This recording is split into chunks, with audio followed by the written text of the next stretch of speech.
हरि।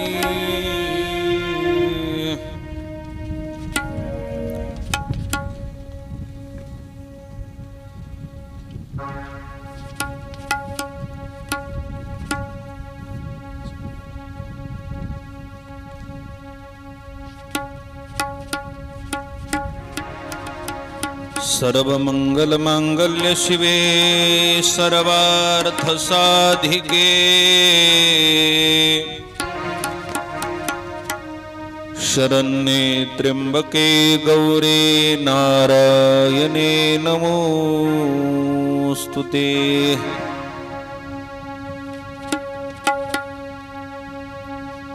कस्तूरी तिलकम ललाटपटले वक्षःस्थले कौस्तुभम्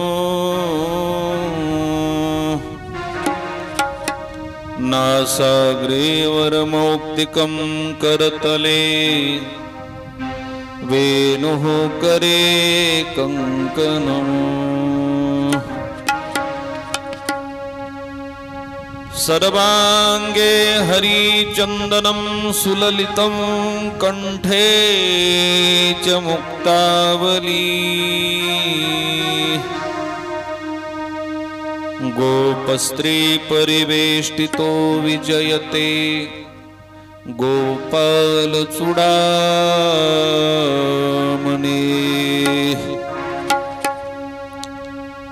कृष्णाय वासुदेवाय हरये परमात्मने प्रणतः क्लेशनाशाय गोविंदाय नमो नमः। वसुदेवसुतं देवं कंसचानूरमर्दनं देवकी परमानन्दं कृष्णं वन्दे जगद्गुरु। कृष्णाय वासुदेवाय हरये परमात्मने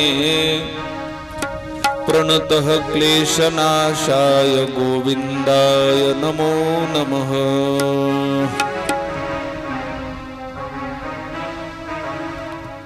महायोगपीठे तटे भीमरथ्यां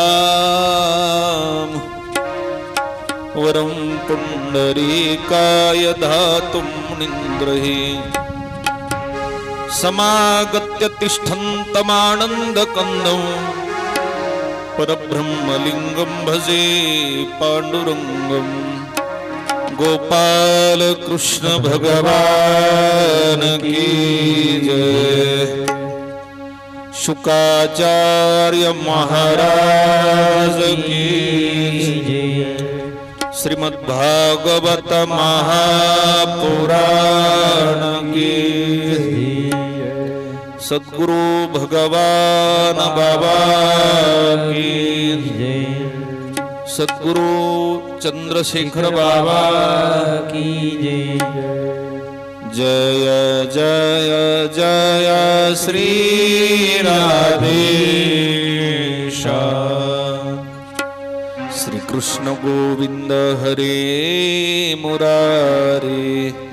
हे नाथ नारायण वासुदेव। श्री कृष्ण गोविंद हरे मुरारे। हे नाथ नारायण वासुदेव। श्री कृष्ण बाळा म्हणा सगळेजण हरे मुरारे।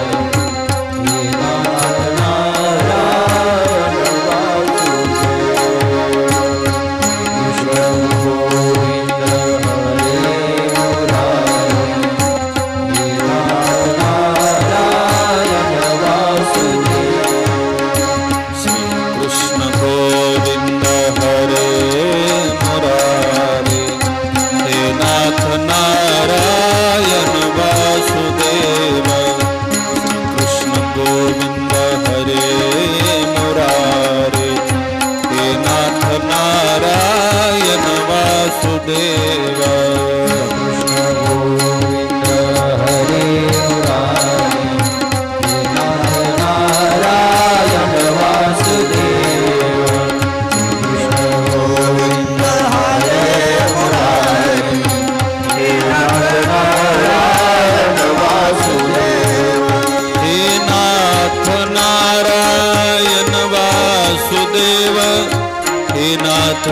नारायण वासुदेव हे नाथ नारायण वासुदेव हे नाथ नारायण वासुदेव हे नाथ नारायण वासुदेव हे नाथ नारायण वासुदेव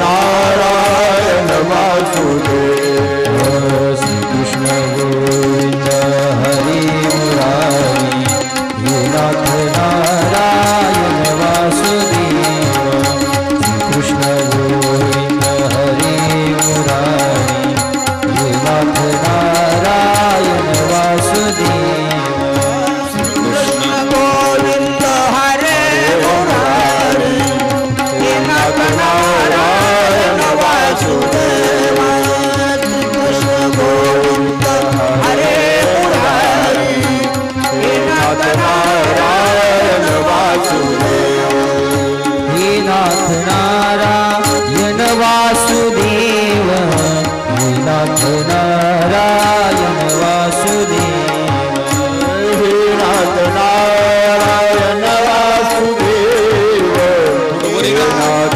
नारायण वासुदेव हे नाथ नारायण वासुदेव हे नाथ नारायण वासुदेव हे नाथ नारायण वासुदेव हे नाथ नारायण वासुदेव श्री कृष्ण गोविंद हरि मुरारी हे नाथ नारायण वासुदेव श्री कृष्ण गोविंद हरि मुरारी हे नाथ नारायण वासुदेव श्री कृष्ण गोविंद हरे मुरारी हे नाथ नारायण वासुदेव श्री कृष्ण गोविंद हरे मुरारी हे नाथ नारायण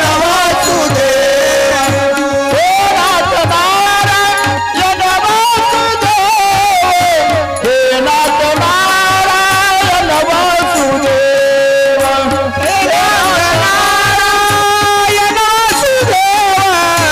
हे नाथ नारायण वासुदेव हे नाथ नारायण वासुदेव हे नाथ नारायण वासुदेव हे नाथ नारायण वासुदेव हे नाथ नारायण वासुदेव श्री कृष्ण गोविंद हरे मुरारी हे नाथ नारायण वासुदेव श्री कृष्ण गोविंद हरे मुरारी हे नाथ नारायण वासुदेव श्री कृष्ण गोविंद हरे मुरारी हे नाथ नारायण वासुदेव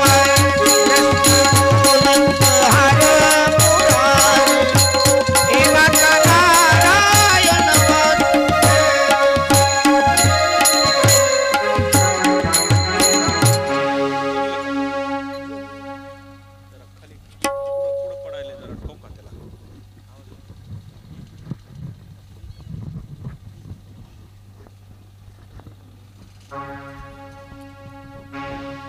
सच्चिदानंद रूपाय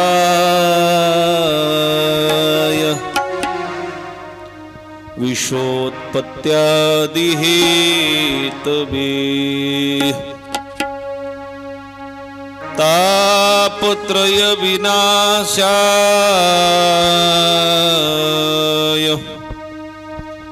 श्रीकृष्णाय वयं नमः। प्रस्तुत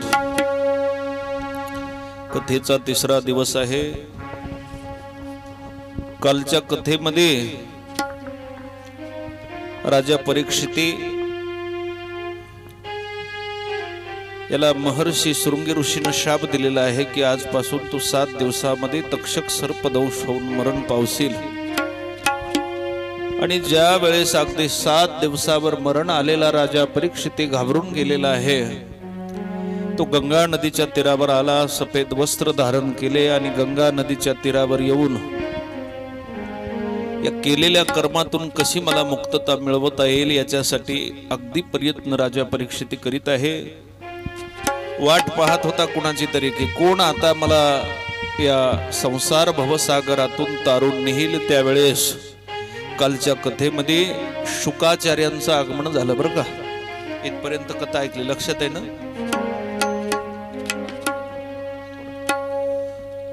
कथा लक्षात असेल ना कालची? फिरायला लागले रे.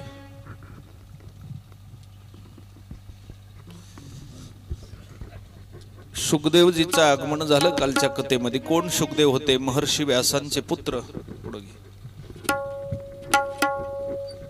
16 वर्षाचं वय आणि 16 वर्षाच्या वयाचा तो महात्मा करजामाता, त्याचं आगमन झालं महाराज.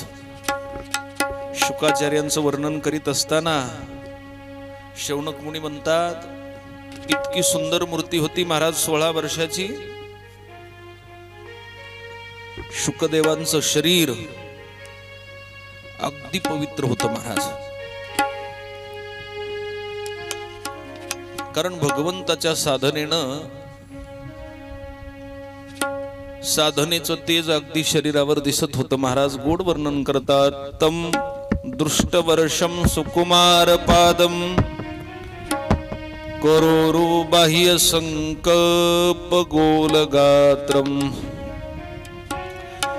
चावार्यताक्षोण सतुल्य कर्णम शुभ्रबाणानं कंबु सुजात कंठम. सुंदर अशा प्रकारची 16 वर्षाची शुकदेवांची मूर्ती. सफरचंदासारखे अगदी गाल आहेत. आणि वर्णन करीत असताना महाराज म्हणतात, अंगावरचे सगळे शरीरातले जे महाराज बाहू होत्या ना, त्या बाहू सुद्धा शरीराच्या सामर्थ्यानं शक्तीनं झाकलेल्या होत्या. कुठेही काही उघडं नव्हतं महाराज. सगळं शरीर असं तंदुरुस्त. 16 वर्षाची मूर्ती. त्या महर्षी शुकाचार्यांचं आगमन झाल्यानंतर श्रेष्ठ आसनावर बसवलं त्यांना. लक्ष द्या, उंच आसन. कसलं आसन? उंच आसन. आता आसनाची सुद्धा मर्यादा असते. प्रसंग आला म्हणून सांगतो. पती पत्नीचं दोन्ही आसन एक नसावं बसण्यासाठी. गुरु शिष्याचं आसन एक नसावं आणि मुलाचं आणि बापाचं सुद्धा आसन एक नसलं पाहिजे. कथा सांगणारे, कीर्तन सांगणारे जे असतात त्यांचं आसन श्रोत्यापेक्षा अगदी उंच असलं पाहिजे. कारण कथा कीर्तन करणाऱ्याच्या बरोबरीच्या आसनावर जर बसलं तर कीर्तन कथा ऐकल्यानंतर त्याला दोष प्राप्त होतो, हे लक्षात ठेवा. म्हणून बरोबरीच्या आसनावर कदापि बसू नये. म्हणून शुकाचार्यांचं आसन हे उंच होतं, त्याला श्रेष्ठ आसन म्हणतात. श्रेष्ठ आसन सगळ्यापेक्षा उंच. आणि मग त्या श्रेष्ठ आसनावर बसवलं. शुकाचार्यांना उंच आसनावर बसवलंय. आणि जो हस्तिनापुराचा राजा परीक्षिती आहे यानं आपले त्या शुकाचार्यांचे पाय आपल्या मांडीवर घेतलेत आणि मांडीवर पाय घेऊन त्या 16 वर्षाच्या महात्म्याचे पाय आपल्या हातानं चेपतोय महाराज. हा राजा बघा, अधिकार किती मोठा असतो संन्याशाचा. हस्तिनापूर म्हणजे आजची दिल्ली आहे आणि दिल्लीचा राजा 16 वर्षाच्या शुकाचार्यांचे पाय आपल्या मांडीवर घेऊन चोपतो आहे. डोळ्यामधून अश्रूच्या धारा आहेत. अगदी ते दुःखाचे अश्रू नाहीत, तर संत भेटीनं झालेला आनंद त्याच्या डोळ्यामधून येणाऱ्या अश्रूमधून दिसत होता. महाराज म्हणतात ना, संत भेटती आजिमज ते नेहमी झालो चतुर्भुज. किंवा आणखी वर्णन केलं महाराज म्हणतात ना, बैसता संताचे संगती, बैसता संताचे संगती, कळो आले कमळापती, कळो आले कमळापती, आपुले कोणीच नभते, आपली कोणीच नभते, निश्चय चित्ती दृढ झाला, बैसता संताचे संगती, बैसता संताचे संगती, निश्चय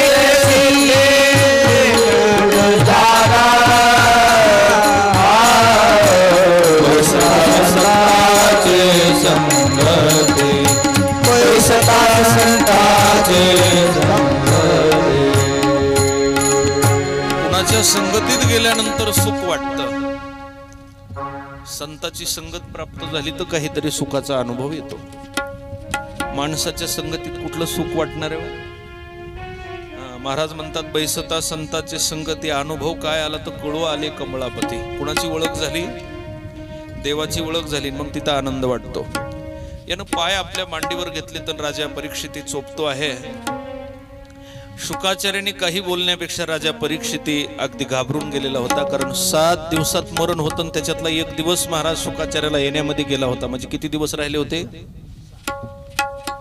आता 6 दिवस राहिलेत. आणि ज्याचं मरण असं एकदम जवळ आलंय ना, वय होऊन मरण येणं वेगळं, पण अचानक जर मरण येत असेल, एखाद्याला सांगितलं दवाखान्यातून डॉक्टरनं तुम्हाला कॅन्सर झालाय आणि तुम्ही 12 तासात मरणार आहेत. किती तासात? आता 12 तासात मरणार आहेत म्हणल्यावर काम तर माणसाची 100 वर्ष सुद्धा होत नाही, तर 12 तासात कशी होतील? अगदी मरण जवळ आलं. मरण समीप आल्यानंतर माणसाला वाटतं की मी हे करेल, मी ते करेल, मी ते करेल, ते केलं, ते केलं पाहिजे, हे केलं पाहिजे. आणि मला वाटतं बरीचशी माणसं मरण जसं जवळ येईल तसं संकल्प करतात. पाय मोडून जागेवर पडले की त्यांनी वारीला जाऊ वाटतं, दात पडले की माळ घालू वाटते. काय कसं काय? हे अगोदर घडलं पाहिजे, मरायची वेळ जवळ आल्यानंतर नाही. लक्षात आलं का? मरण अगदी जवळ आलंय. त्यावेळेस आपल्या मराठीत म्हण आहे बघा एक, रात्र थोडी आणि सोंग. वेळ कमी असेल तर माणसानं त्या वेळेमध्ये परमार्थ साधना केली पाहिजे. महाराज वर्णन करतात, जव काळ असे दुरी ठेला तव तू हरिगुण गाय ऐक वहिला, मनी भाव धरुणी भला न वंचे त्याला चुकू नको. मग काय आहे या राजा परीक्षितीनं? शुकाचार्याने काही बोलण्यापेक्षा याचे दिवस राहिलेत फक्त 6, आणि 6 दिवसामध्ये राजा परीक्षितीची अपेक्षा आहे, माझा उद्धार झाला पाहिजे, मला ज्ञान मिळालं पाहिजे, मला भगवंताची प्राप्ती झाली पाहिजे. बाकीची आशा सोडून दिली. मुलं लहान लहान आहेत याचा विचार सोडून दिला. पत्नी एकटी कशी राहील याचा विचार सोडून दिला. कारण माणसानं मरण जवळ आल्यानंतर महागाल्याचा विचार कमी करावा असं माझं म्हणणं आहे. का महागाल्याचाच विचार करावा? आपला विचार करायला पाहिजे. ज्ञानोबाराय गोड वर्णन करतात, आपुली आपण करा सोडवन, आपुली आपण करा सोडवन, आपण करा सोडवन, आपण करा सोडवन. संसार बंधन तोडावे गे, संसार बंधन तोडावे गे, आपुले आपण करा सोडवन, आपुले आपण करा सोडवन. संसार बंधन तोडावे, संसार बंधन तोडावे, आपुले आपण करा सोडवन, आपुले आपण करा सोडवन. मागाल्याचा विचार सोडून द्यायचा, आपल्या पुढे काय आलं याचा विचार करायचा. म्हणून राजा परीक्षितीनं सगळ्याचा विचार सोडला होता. स्वतःचा विचार, उद्धार कसा होईल याचा विचार करायला लागला. 6 दिवस शिल्लक राहिलेत. शुकाचार्य आल्यानंतर पाय मांडीवर घेतलेत आणि राजा परीक्षितीनं पहिला प्रश्न विचारला. प्रश्न किती महत्वाचा आहे लक्ष द्या. कथा लक्ष देऊन ऐकली तर लक्षात बसल. पहिला प्रश्न विचारला. पहिला प्रश्न राजा परीक्षितीचा काय आहे बघा. राजा परीक्षिती प्रश्न विचारतोय, तो प्रश्न आपल्याही कामाला येणार आहे. काय प्रश्न विचारला पहिला? अंतः पृच्छामि संसिद्धिं योगेनां परमं गुरुं, पुरुषस्येह यत् कार्यं म्रियमाणस्य सर्वथा. या श्लोकाचा अर्थ काय आहे? राजा परीक्षिती प्रश्न विचारतोय, महाराज मला एक माझ्या प्रश्नाचं उत्तर द्या. म्हणजे काय प्रश्न आहे? मला असं सांगा, ज्या बुद्धिमान मनुष्याचं मरण अगदी जवळ आलं असेल त्यानं काय करायला पाहिजे? किती महत्वाचे कथेतले विषय आहेत बघा. ज्याचं मरण जवळ आलं असेल त्यानं काय करायला पाहिजे? त्यानं कोणत्या गोष्टीचा त्याग करावा, कुठल्या गोष्टी जवळ करावात, कोणाच्या संगतीत राहावं, कोणता जप करावा, कोणतं दान करावं, हे कोण विचारतंय? ज्याचं मरण जवळ आलं असेल त्यांना नेमकं काय करायला पाहिजे? बुद्धिमान मनुष्यानं, आता ज्याला बुद्धी नाही त्याचं मरण जवळ आलं काय लांब आलं काय त्याच्यासाठी सारखंच असतं. ते 100 वर्ष राहिला तरी माणसं बाकीचे रडतात, अजून 50 वर्ष जगले असते. आता मी म्हणतो 100 वर्ष जगून बिचाऱ्यानं माळ घातली नाही, अजून 50 वर्ष जगून काय करणार आहे? 100 वर्ष जगून ज्याला पंढरपूर पाहणं होत नाही असा 500 वर्ष जरी जगला तरी देवाला त्याचा काय लाभ होणार आहे? होतो का हो? काय होणार आहे त्याचं? देवाला काय मिळणार आहे त्याच्यापासून? कल्पना करा. ज्या बुद्धिमान मनुष्याचं मरण जवळ आलं असेल त्यानं काय करायला पाहिजे? ज्यावेळेस असा प्रश्न केला ना त्यावेळेस राजा परीक्षितीच्या प्रश्नावर महर्षी शुकाचार्य अगदी आनंदित झाले. शुकाचार्य म्हणतात, राजा खरंच तू धन्यवादाला पात्र आहेस, कारण तुझ्यासारखा प्रश्न विचारणार चतुर आणि मुमुक्षु अशा प्रकारचा श्रोता मला आजपर्यंत मिळाला नाही. मला आनंद वाटतो तुझ्या प्रश्नाचा. मी तुला सांगतो, फार तुझा प्रश्न महत्वाचा आहे आणि तुझ्या प्रश्नाचा, तुझा जो प्रश्न आहे तो एकटा तुझा प्रश्न नाही, हे बऱ्याच जगातल्या ज्याचं मरण जवळ असेल त्याला हे प्रश्न पडतात की बुद्धिमान मनुष्यानं काय करायला पाहिजे. आणि मग काय सांगतात शुकाचार्य, हे एकट्या राजा परीक्षितीसाठी सांगितलं नाही, ज्याचं मरण जवळ आलंय त्यानं प्रत्येकानं हेच करायला पाहिजे. काय करायला पाहिजे? महाराज सांगतात, एतावान सांख्य योगाभ्यास स्वधर्म परिनिष्ठया जन्मलाभ परम पुंसा म्हणते नारायण स्मृती. काय करावं? ज्याचं मरण जवळ आलंय असं कळालं ना त्यानं तीर्थाच्या ठिकाणी स्नान करावं, तीर्थयात्रा करावी, संतांच्या संगतीत राहावं. ओम नमो भगवते वासुदेवाय हे त्या काळातला मंत्र, त्या मंत्राचा जप करावा. त्या काळात ओम नमो भगवते वासुदेवाय म्हणायचं होतं, आता रामकृष्ण हरी म्हणा. आता काय म्हणा? हे भागवत सत्ययुगातले म्हणून त्या काळामध्ये रामकृष्ण हरी नव्हते, तिथून पुढे त्यांचे अवतार झाले. आजच्या काळामध्ये रामकृष्ण हरी म्हणा, त्या काळात ओम नमो भगवते वासुदेवाय म्हणत होते. मग महाराज म्हणतात काय करावं? धनावरचा मोह बाजूला काढायचा, कशाची आसक्ती करायची नाही, सगळ्या प्रपंचातून चित्त वेगळं करायचं. करायचं का नाही? जसं वय होईल तसं माणसानं प्रपंचाची धुरा सोडून दिली पाहिजे आणि परमार्थ माझं कर्तव्य म्हणून केलं पाहिजे. असं सगळ्यापासून वेगळं होऊन अगदी भगवंताचं चिंतन करावं. मनुष्य जन्माचा हाच श्रेष्ठ लाभ आहे. ज्ञानानं, भक्तीनं किंवा आपल्या धर्मावरील निष्ठेनं कोणत्याही प्रकारे का होईना जीवन अगदी सुदृढ बनवावं, सफल झाल्याशिवाय राहणार नाही, अशा प्रकारचं मार्गदर्शन केलं. महाराज सांगतात, आता तुम्हाला एक प्रश्न आहे, ते आपल्या भागवतातलं नाही पण तरी सुद्धा तुम्हाला सांगतो.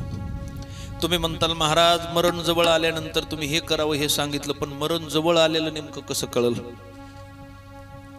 कळतं का जवळ आलेलं?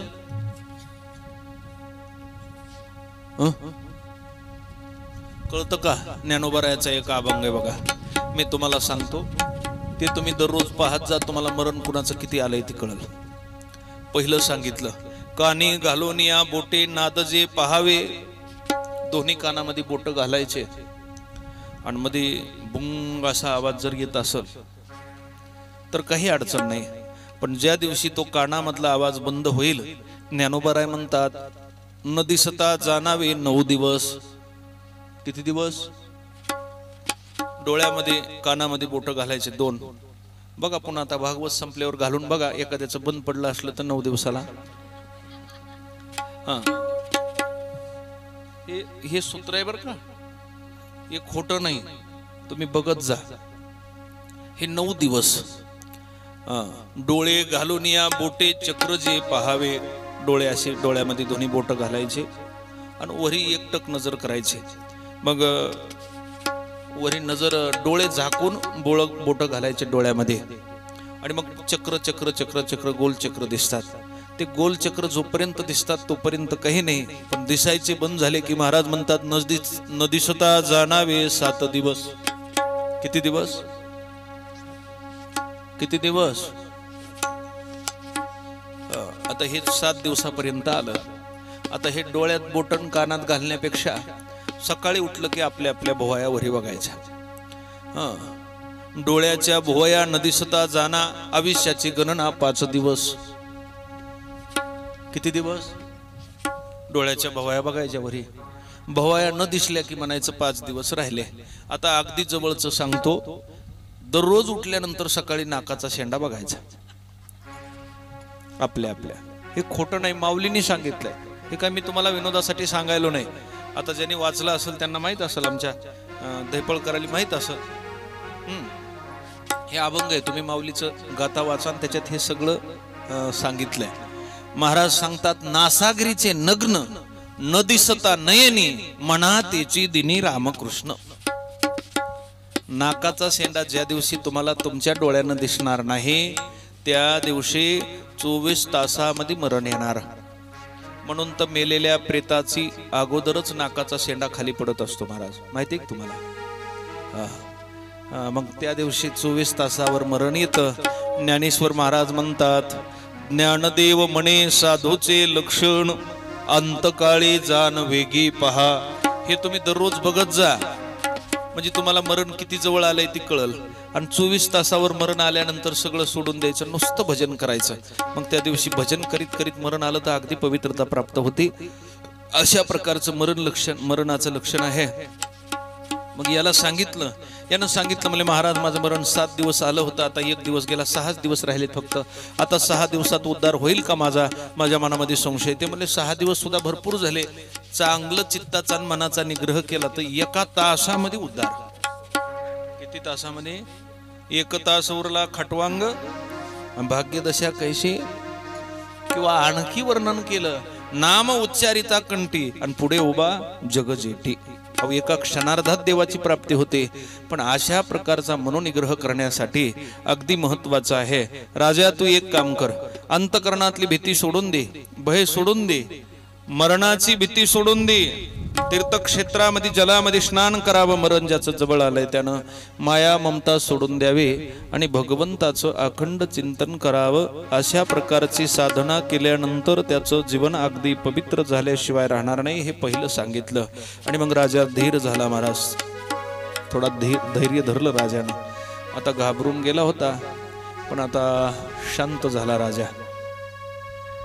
कारण संताच्या जवळ गेल्यावर भीती राहतच नाही महाराज. अवघी चिंता वारली.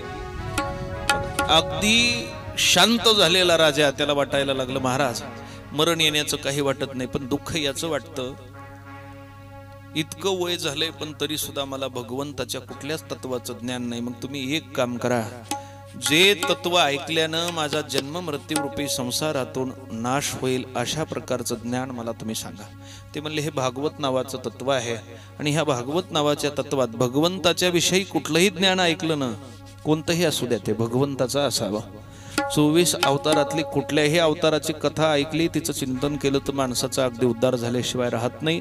त्यानं सांगितलं, तू भगवंताच्या सगुण चरित्राचं मी वर्णन करतो, ते शांत चित्तानं ऐक. मग राजा बसला महाराज ऐकायला. कसं ऐकलं राजा परीक्षितीनं भागवत? 7 दिवस गंगा नदीच्या तीरावर बसलेला होता. रात्र नाही, दिवस नाही, तहान लागली नाही, भूक लागली नाही. कोणाला? परीक्षिती नावाच्या राजाला.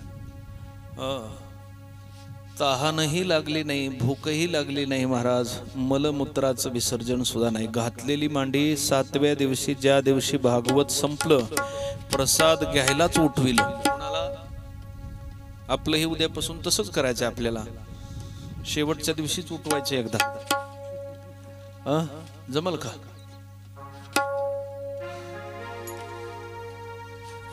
सात दिवस राजा महाराज मांडी घातलेली तशीच, देहावरच राहिला नाही. आसवायसा कोटी आठवची नाही, देहीच विदेही भोगोदशा अशी अवस्था कथा श्रवणानं प्राप्त झाली.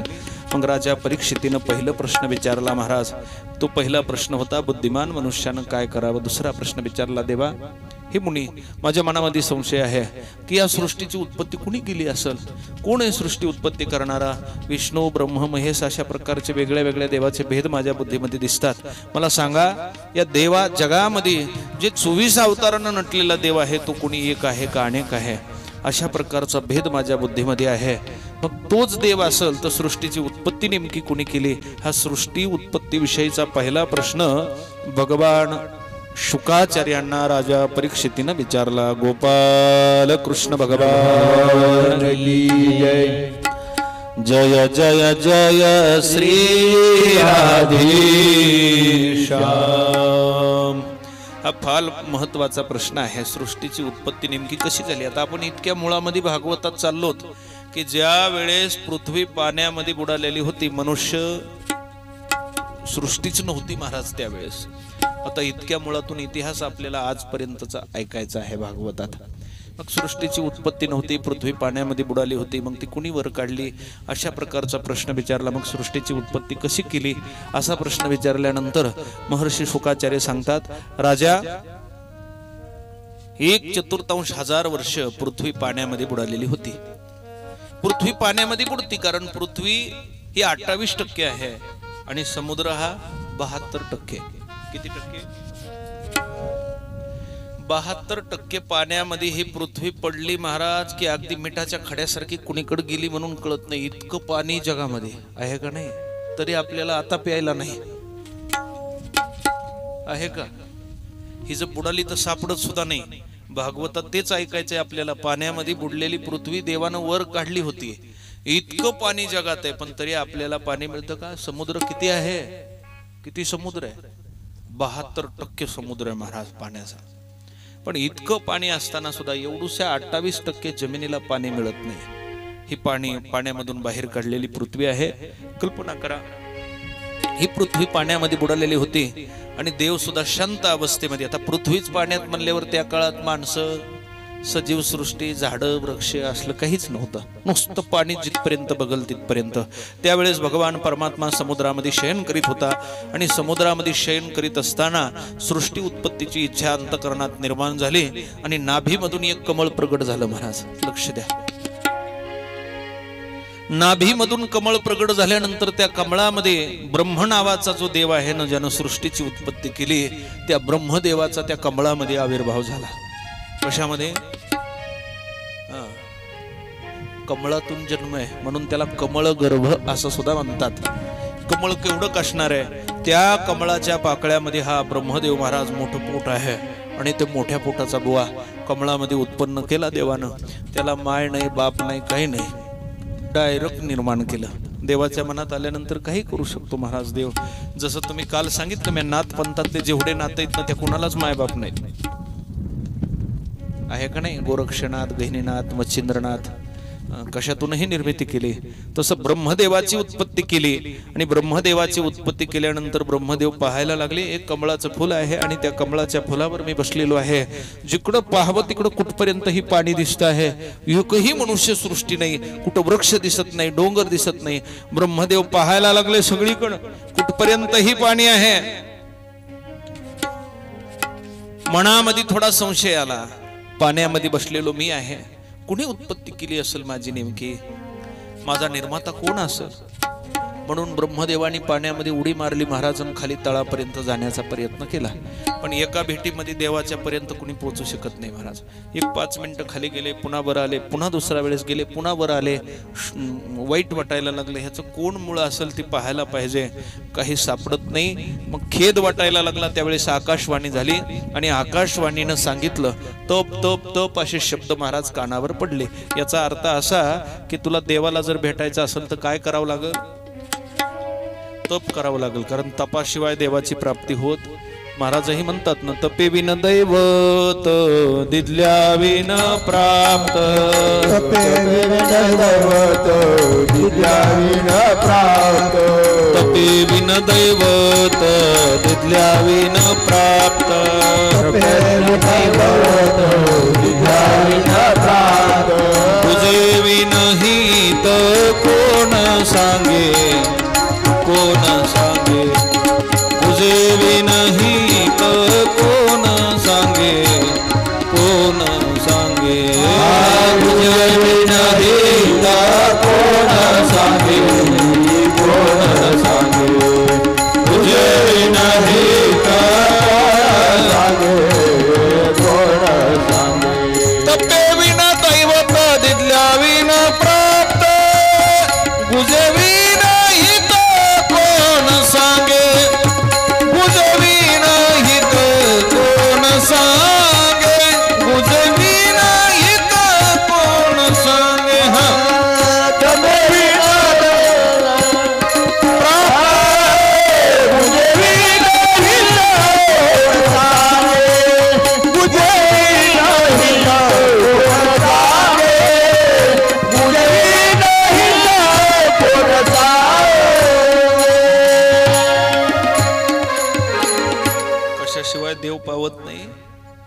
तपेविन दैवत दिदल्याविन गुजेविन हित कोण सांगे. तप केल्याशिवाय देवाची प्राप्ती होत नाही. थोडं तरी तप करावं लागतं. आता तुम्ही 2 तास मांडी घालून बसणार, हे कायिक तप आहे. कोणतं तप आहे? मधी मधी भजन म्हणल्यावर जर तुम्ही वाचन बोललात तर वाचिक तप आहे. आणि भागवताविषयी मनामध्ये प्रेम आलं तर हे मानसिक तप आहे. असे 3 प्रकारचे तप सांगितले. असे 3 प्रकारचे तप आहेत. तपाशिवाय देवाची प्राप्ती होत नाही. तपेविन दैवत दिदल्याविन प्राप्त गुजेविन हित कोण सांगे. तपाशिवाय देवाची प्राप्ती होत नाही. आकाशवाणी झाली, तप करायला सांगितलं आणि मग तपाला केली सुरुवात. किती वर्ष तप केलं तर 1000 वर्ष तप केलं महाराज. किती वर्ष? 1000 वर्ष तप झाल्यानंतर भगवंत प्रगटित झाले आणि प्रगटित होऊन भगवंताने राजा ब्रह्मदेवाला दर्शन दिलं. नुसतं दर्शन दिलं नाही, दर्शन दिल्यानंतर ब्रह्मदेवाला उचललं, वैकुंठ लोकामध्ये घेऊन गेले. सगळ्या वैकुंठाचं महाराज ते सगळा परिसर दाखवला. वैकुंठ बघितलं. किती वैकुंठ गोड असेल त्याचं वर्णन करता येत नाही. आता स्वर्गाचं वर्णन अध्यायामध्ये ज्ञानेश्वरीच्या केलेलं आहे, पण वैकुंठाचं काय वर्णन आहे? वैकुंठामध्ये काय आहे? रंभा अप्सरासारख्या 33 कोटी देवांचं ज्या ठिकाणी वास्तव्य आहे, अशा प्रकारच्या देवाचं जिथं वास्तव्य आहे, जिथं साक्षात विष्णू वास्तव्याला आहे, लक्ष्मी वास्तव्याला आहे, कौस्तुभ मणी वास्तव्याला, कौस्तुभ मणी गळ्यात घातलेला परमात्मा आहे, पारिजातकाचे वृक्ष आहेत तिथं. कशाचे? तिथं गायी म्हशी काय आपल्यासारख्या खालच्या नाहीत महाराज. कामधेनू नावाच्या गाय आहेत. कोणत्या? आणि प्यायला तिथं चहा नाही, अमृत आहे. काय आहे? आपल्याकडे चहा आहे, पण त्या चहाचं नाव अमृत तुल्य. चहाच पितीत माणसं, पण चहालाच नाव अमृत तुल्य. आता अमृत तुल्य चहा लय प्रसिद्ध झाला महाराज. अमृत तुल्य आहे का नाही? पण त्या अमृत तुल्य चहा सुद्धा काही माणसं पित नाहीत, ते दुसराच पितात चहा. त्याला गार चहा म्हणतात. कोणता चहा असतो तो? भरपूर पितात. आपल्या सांगवीत कोणी पित नाही ती बरं आहे. बरं, इथं पित नाही कोणी, पण दुसऱ्या गावाला भरपूर पितात. सांगवी चांगलं सज्जन गाव आहे, इथं एकही माणूस पिणारा नाही चहा.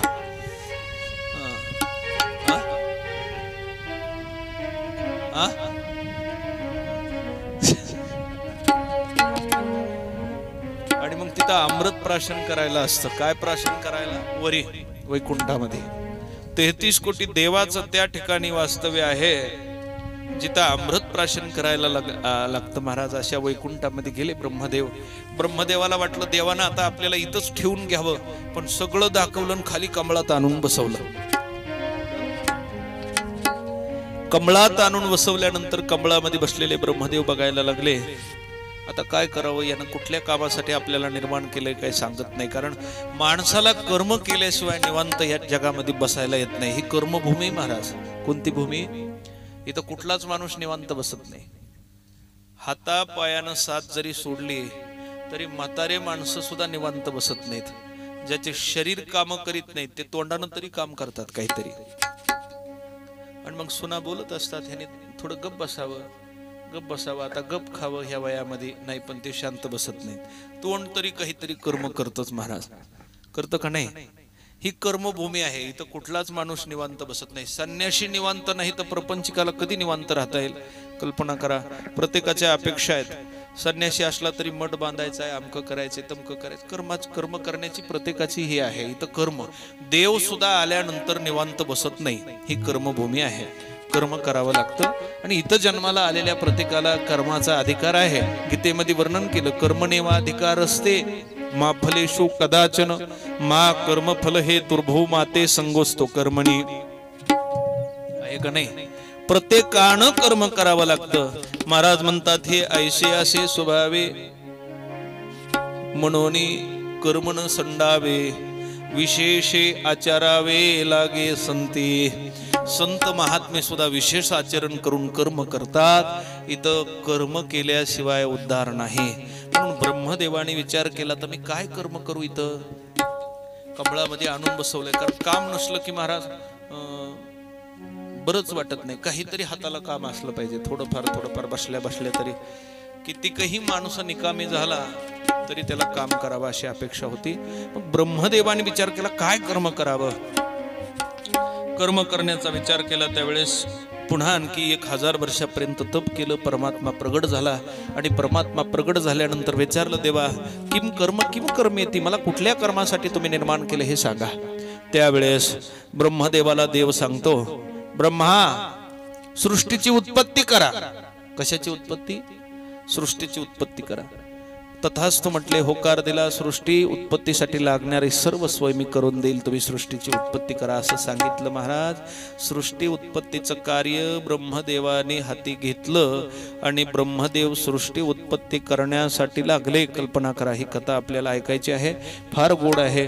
पण हाच प्रश्न, ही कथा कुणी कुणाला सांगितली तर महर्षी नारद आणि ब्रह्मदेवाला प्रश्न विचारल्यानंतर नारदाचा आणि ब्रह्माचा संवाद. दुसरीकडं विदुर काकाचा आणि मैत्री ऋषींचा संवाद.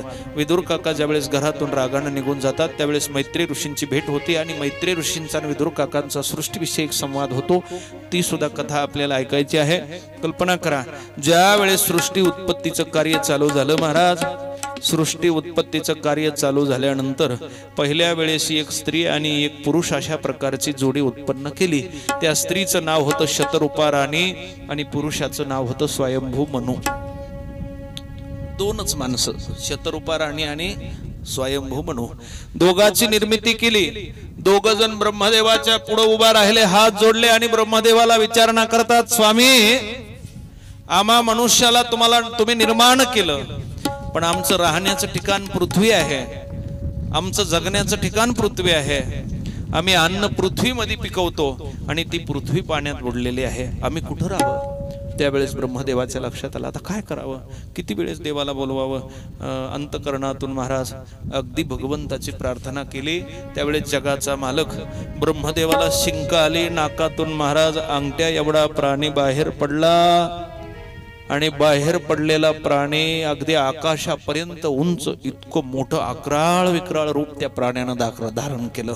हा ब्रह्मदेवाच्या सृष्टी उत्पत्तीच्या कार्यासाठी घेतलेला भगवंताचा पहिला अवतार आहे. त्याला वराह म्हणतात. कोणता अवतार? डुक्कराचं रूप घेतलं. डुक्कर सुद्धा म्हणायला आज भागवताच्या दृष्टीनं वेगळं वाटतं, पण भगवंतानं पहिला अवतार कोणाचा घेतला? वराह. त्याचं नाव शुद्ध वराह आहे आणि आपल्याला लक्षात येण्यासाठी डुकराचं रूप घेतलं महाराज.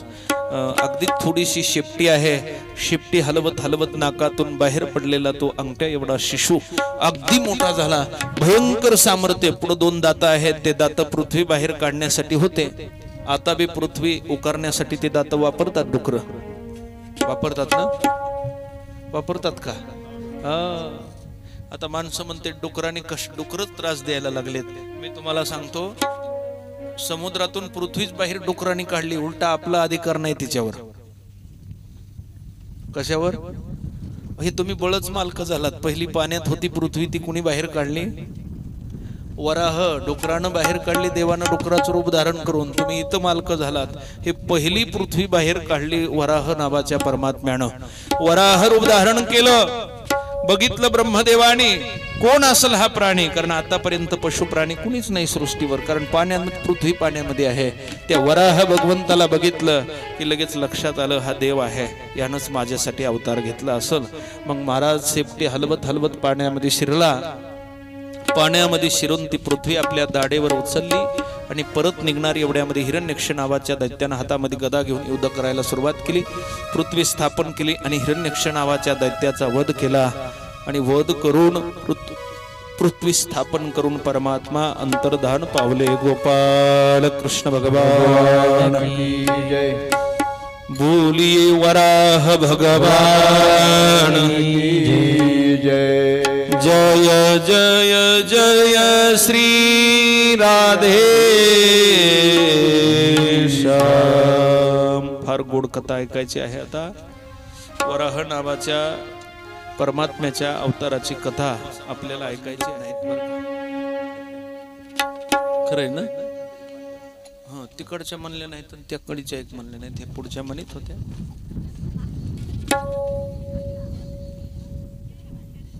हा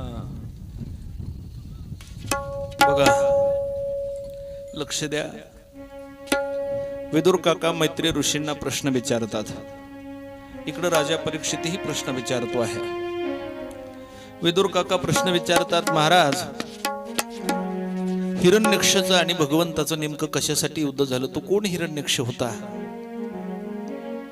कशामुळे त्याचं युद्ध झालं? ही कथा एवढी रहस्यमय आहे की ह्या कथेकडे चांगलं लक्ष दिलं ना तर तुम्हाला भगवंताच्या 3 अवताराच्या कथेचं चांगलं लक्षात येतं. 4 अवताराच्या. लक्ष द्या फक्त. कथा ही रहस्यमय आहे. हिरण्यक्ष नावाच्या दैत्यानं काय युद्ध केलं भगवंताबरोबर? कोण होता तो? कशासाठी युद्ध झालं? हा प्रश्न विचारला. कोण होता तो हिरण्यक्ष दैत्य आणि कशा प्रकारे त्याला मारलं?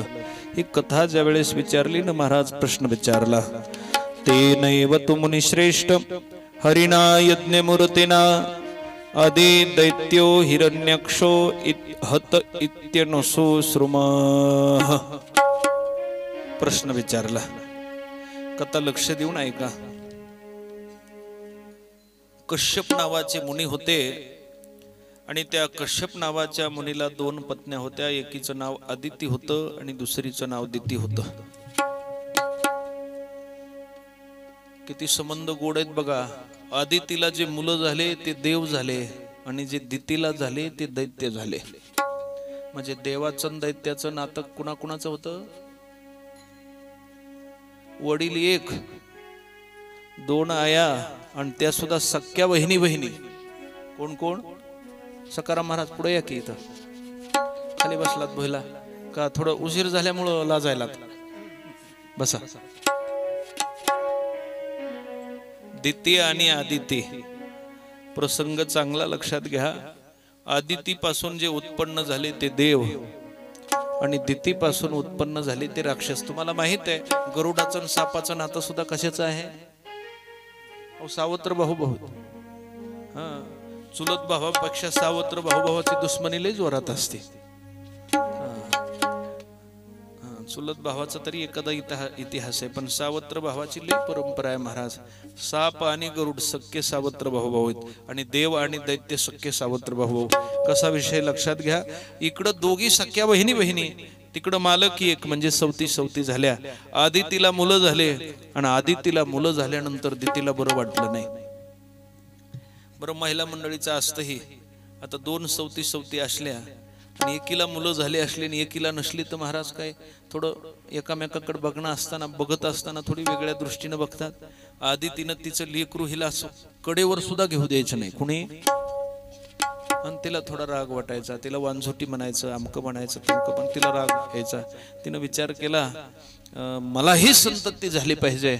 आता ज्या वेळेस माझे मालक परत येतील ना, मालक असे होते की एकदा गेले की 6-6 महिने परतच यायचे नाही. कश्यप मुनी. आता कश्यप मुनी आले ना की मी त्यांच्याकडून भोग घेईल जेणेकरून मला सुद्धा संतती होईल असा दितीनं संकल्प केला. कुणी केला? चिंतनाकडे चांगलं लक्ष द्या.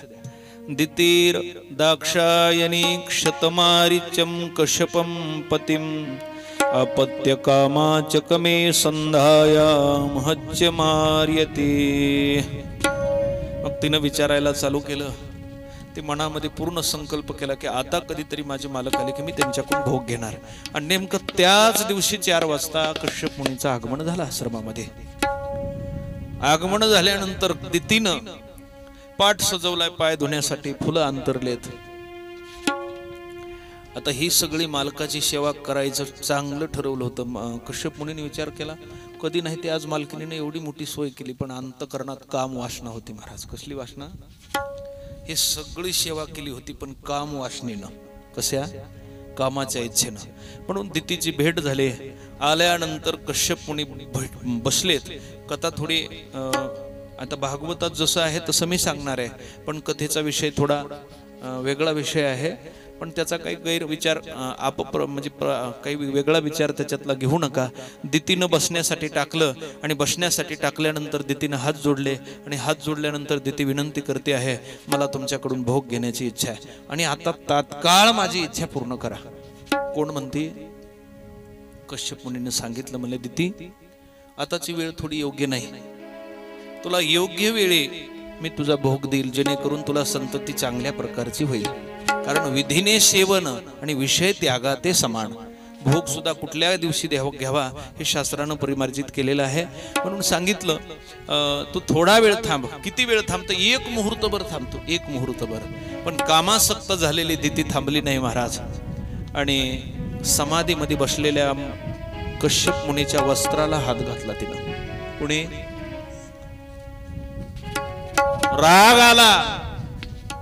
एवढी मर्यादा सांभाळणारी पत्नी आज कामासक्त होऊन तिनं माझ्या वस्त्राला हात घातला. त्याच वेळेस उठले, तिची इच्छा पूर्ण केली.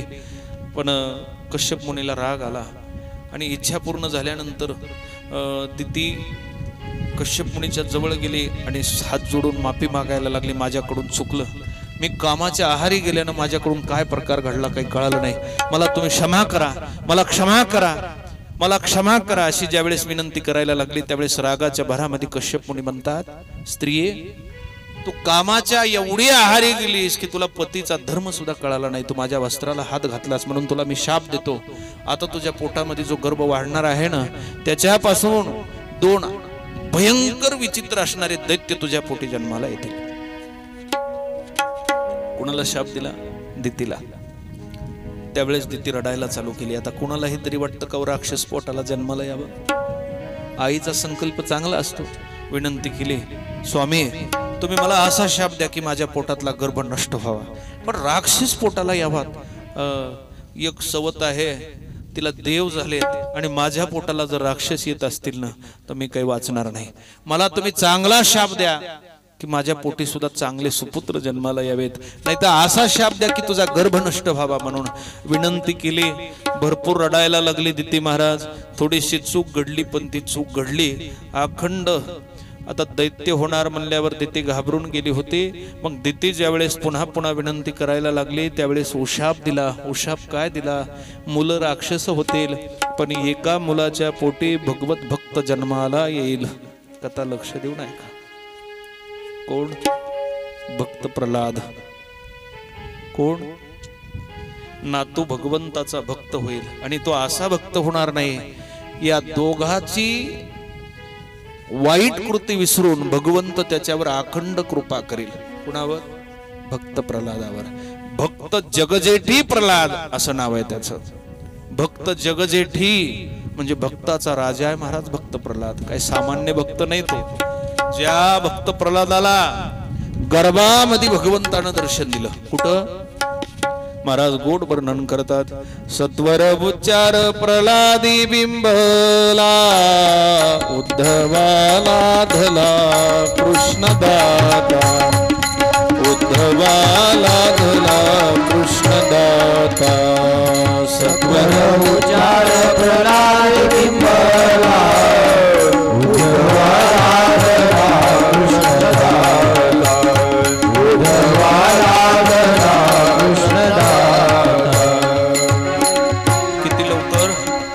गर्भामध्ये देवाची भेट झाली. सत्वर उच्चार प्रल्हादे बिंबला, उद्धवाला धला कृष्णदाता. हेच नाही, ज्ञानोबरायांनी गोड वर्णन केलं. ऐकोनी नारदाची गोठी. ओवीकडे लक्ष द्या. जेने गर्भी चमज घातली मिठी, जो जन्मला कयादूचे पोटी, भक्त जगजेटे प्रल्हाद.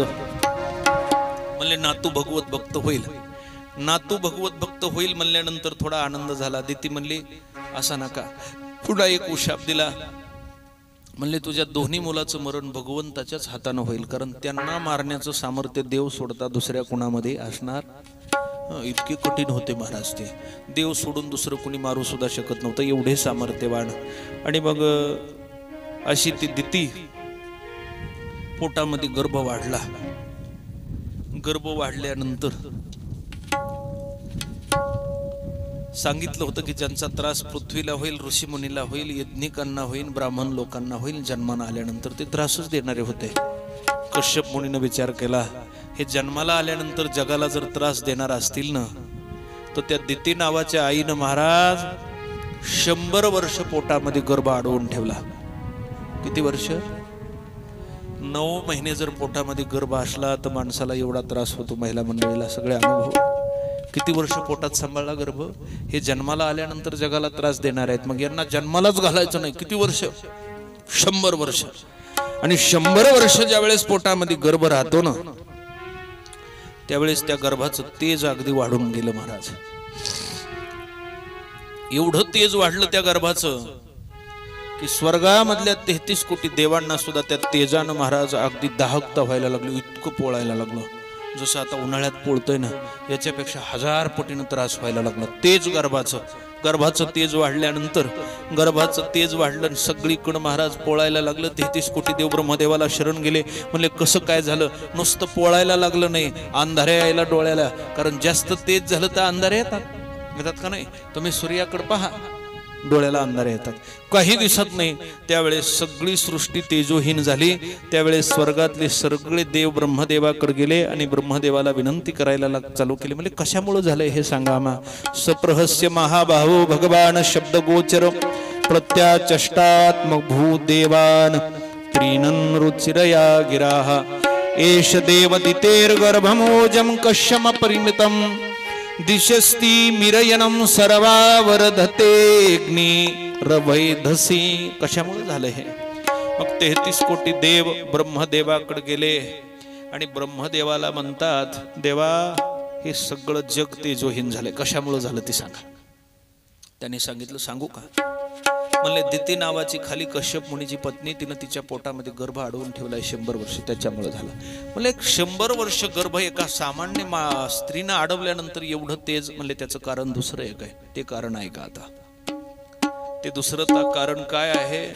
ब्रह्मदेव सांगतात, एक वेळेस सनक, सनंदन, सनातन आणि सनत कुमार हे 4 संन्यासी, 4-4, 5-5 वर्षाचं वय, ब्रह्मदेवाचे पहिले पुत्र आहेत हे. सृष्टीच्या प्रारंभी ज्यांचा जन्म आहे, पण अगदी आतापर्यंत ज्यांचं वय वाढत नाही असे निर्मल अंतकरणाचे संन्यासी. ते 4 संन्यासी पुष्पक विमानामध्ये बसून परिभ्रमण करीत होते. परिभ्रमण करीत असताना आता पुष्पक विमान म्हणजे जिथं इच्छा वाटेल तिथं जायचं. इच्छा झाली भगवंताचं दर्शन घ्यावं म्हणून वैकुंठामध्ये गेले महाराज. लक्ष द्या चरित्राकडे. वैकुंठाला 7 दरवाजे आहेत. तुम्ही कधी गेलात तर आम्हाला कळवा किती. काम, क्रोध, लोभ, मद, मत्सर, दंभ आणि अहंकार. किती दरवाजे? हे 7 दरवाजे जो ओलांडून जातो ना, तो वैकुंठात पोहोचतो. काम, क्रोध, लोभ, मद, मत्सर, दंभ आणि शेवटचा दरवाजा कोणता आहे? काही 6 दरवाजे ओलांडून जातात, पण शेवटचाच येतो. कोणता? आणि अहंकार नावाच्या दारामधून मध्ये नाही गेला माणूस की कुठं जातो? तुका म्हणे नरका घाली अभिमान. कुठं? नरकाची प्राप्ती होती. 6 दरवाजे ओलांडले तरी 7व्यातून काही जण हुकतात. हे 7 दार आहेत वैकुंठाचे. दहीपळकर किती दरवाजे? 7 दरवाजे. आणि मग या चौघांनी ठरवलं आपण भगवंताचं दर्शन घेऊया. 7 दरवाजाच्या मध्ये शेषाच्या शय्यावर बसलेला, लक्ष्मी ज्याच्या सेवेला आहे असा परमात्मा आहे, विष्णू परमात्मा, जो आपल्या सगळ्यासाठी उघडा विठेवर उभा राहिलाय ना, तो पांडुरंग. त्याची श्रीमंती काही कमी नाही महाराज. सांगत असताना अगदी अभिमान वाटतो की पांडुरंग एवढा मोठा आहे, सामान्य माणसाच्या वाणीनं त्याचं वर्णन करणं सुद्धा शक्य नाही, एवढा देव मोठा आहे महाराज. आहे का नाही? जयाचे नाम पापनासी, लक्ष्मी आयसी जयाची दासी, जोहा तेज पुंजरासी, सर्व भावे त्यासी तुका शरण. बाकीचे देव वेगळे आहेत आणि विष्णूचं सामर्थ्य फार वेगळं आहे. 7 दरवाजाच्या मध्ये जाऊन लात मारली सकाराम महाराज ब्राह्मणानं. कोणी? भृगु नावाचा ब्राह्मण. कुणाला लात मारली? मारली का नाही? विष्णू परमात्म्याच्या छातीवर लात मारली जाऊन महाराज. अशी लात मारली नाही, इतकी लात मारली की कृष्णाला, देवाला हुक भरली, इतकी लात जोरात मारली. कुणी? इतका मोठा देव आहे. मृत्यू लोकातल्या एका सामान्य ब्राह्मणानं लात मारली. पण देव किती नम्र आहे बघा. गाढ झोपलेला देव होता. लक्ष्मी महाराज सेवा करीत होती, लात मारली. लात मारणाऱ्याला तात्काळ उठून त्याचे पाय धरले. देवा तुमच्या पायाला तर लागलं नाही ना. इतकी नम्रता आहे कुणाकडे? आहे का नाही नम्रता? नाही तयाचा सीन सुख धरिलेला तेचे. हृदयी श्रीवत्सलांचन मिरवे भक्ताचे भूषण नाही तयाचा सीन सुख धरिलेला तेचे. पांडुरंगाची मूर्ती तुम्ही जवळून पाहिली की त्याच्या छातीवर पायाचा वन दिसतो. ती भृगु ब्राह्मणानं मारलेली लात आहे. आज सुद्धा ते पायाचा वन उमटलेला आहे महाराज. आपल्याला एखाद्यानं चांगली बोट उमटायसारखी जर चापट हाणली ना तर त्याचा खून करू आपण. इतकी लात जोरात देवाला मारून सुद्धा देवानं कसलीही तक्रार केली नाही. इतकी नम्रता आहे त्याच्याकडे. म्हणून त्याच्याकडे जायचं असेल ना त्याच्या भेटीला तर आपल्याला अभिमान जमल का? आपण सुद्धा तेवढेच नम्र पाहिजेत. काही काही माणसाला वाटतं माणूस विद्वान असला म्हणजे घमंडी असावा. नाही, हे पापापासून च्युत झालेल्या माणसाचं लक्षण आहे. लक्षात घ्या. कारण ज्याने 4 वेदाचा अर्थ मराठीत लिहिला त्या तुकाराम महाराजांकडे किती नम्रता होते. आणि त्यांच्या 2-2 अभंगावर कीर्तन करणाऱ्या महाराजाकडे अभिमान असावा का? कुठलाही जगातला कितीही मोठा कीर्तनकार असू द्या पण तो नम्रच पाहिजे. इतका नम्र पाहिजे की सामान्य माणसानं त्याला मारहाण केली तरी त्याला त्याच्या पाया पडण्याचं लक्षण पाहिजे. तुम्हाला एक सिद्धांत आठवला सांगतो. तुकाराम महाराज कीर्तन करायला लागले म्हणून गावातल्या काही पाटील समाजाच्या लोकांनी, तुकाराम महाराजांच्या समाजाच्या लोकांनीच तुकाराम महाराजांना कीर्तन करू नये म्हणून मारहाण केली. महाराज एका मंबाजी नावाच्या गोसायाला काही पैसे दिले आणि त्याला मारायला लावलं. तुकाराम महाराज 76 गावाची जहागीरदारी असलेले श्रीमंत होते. किती गावाची? आणि समाजानं मराठा पाटील होते. महाराज पाटील समाजाचे होते. आणि पाटलाला गोसायाचा माणूस मारू शकतो का? मारू शकतो का? 76 गावाची जहागीरदारीने इतक्या श्रीमंत तुकोबा रायाला एका गावातल्या गोसायानं मारायला लावलं. मंबाजी त्याचं नाव. या पाटील लोकांनी त्याला मारायला लावलं. आणि मारायला लावल्यानंतर इतकं मारलं महाराज की तुकाराम महाराजांना जवळपास 1 महिनाभर जमिनीवर झोपता येत नव्हतं. इतकं मारलं. सगळीकडून अंग असं सुजून फुटून गेलं होतं. इतकं मारलं. पण इतकं मारलं काही लोकांना वाटलं आता इतकं मारलंय म्हणल्यावर तुकाराम महाराज संध्याकाळी कशाला कीर्तनाकडे येतील. आता मंदिराकडे येत नाही म्हणले. मेलं तरी येत नाही आता. अहो संध्याकाळी 7 वाजायला तर विना घेतला आणि चालू झालं रामकृष्ण हरी. चालू झालं कीर्तन. काय म्हणावं म्हणले माणसाला. चालू झालं इतकं मारून कीर्तन. पण नुसतं कीर्तन चालू झालं नाही. रामकृष्ण हरी भजन झालं. रामकृष्ण हरी झालं की हा गोसाई दररोज कीर्तन ऐकायला एकटाच असायचा. महाराज कोण? लोकांच्या सांगण्याहून मारलं यानं. हा कीर्तनाला असायचा. रामकृष्ण हरी झालं, रूप पाहता झालं, पण तरी काही गोसाई येत नाही. तुकाराम महाराज म्हणले, विचार केला, म्हणले मला मारल्यामुळे त्याच्या हाताला थोडा त्रास झाला असेल, जाऊन आधी त्याचे हात चुपून पुन्हा त्याला कीर्तनाला आणू. कुणाला? हे संताचं लक्षण आहे. हे संताचं लक्षण आहे. 4 वेदाचा मराठीत अर्थ लिहिला तुकाराम महाराजांनी. पंचम वेद म्हणतात गात्याला. आणि ज्यानं गाथ्याची निर्मिती केली त्या तुकाराम महाराजांकडे एवढी नम्रता आहे. 4-4 2-2 अभंग पाठ असणाऱ्याला आणि खाली कीर्तन करणाऱ्याला अभिमान असणं हे परमार्थाच्या वेगळ्या मार्गाने त्याची वाटचाल आहे असं लक्षात घ्या तुम्ही. तो भगवत प्राप्तीसाठी प्रयत्न करीत नाही. गेले मंबाजी बुवाकडे. तो मंबाजी बुवा चांगला झोपी गेला होता. त्याला बी वाटत होतं त्यानं लोकांचं ऐकून मारलं होतं, पण आता कीर्तन चालू झालंय, मन काही राहत नव्हतं. पण आता त्या माणसाला इतकं मारलंय, कसं त्याच्या पुढे जाऊन बसावा, थोडी लाज वाटायली. तुकाराम महाराज आले आणि दारातून हाका, गळ्यात तसाच विनाय, हाका मारायला चालू केल्या. ओ मंबाजी बुवा, कीर्तन चालू केलं होतं पण तुम्ही नसल्यामुळे मला काही कीर्तन करू वाटत नाही. कीर्तन होऊ द्या, मी तुमचं सगळं अंग चोपून देतो, पण कीर्तनाला चला. डोळ्यातून पाणी आलं महाराज त्याच्या. कोणाच्या? धरले पायावर मिठी घातली, लोटांगण घातलं तुकाराम महाराजांच्या. कोण आहेत तुम्ही?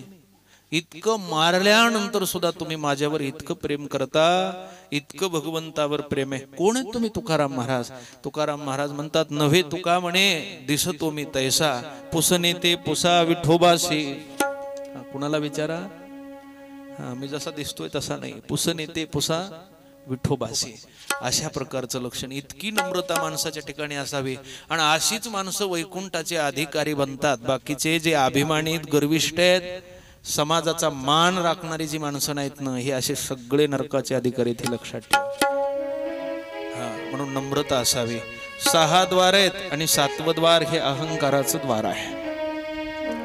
या 4 संन्याशांनी ठरवलं देवाचं दर्शन घ्यायचंय.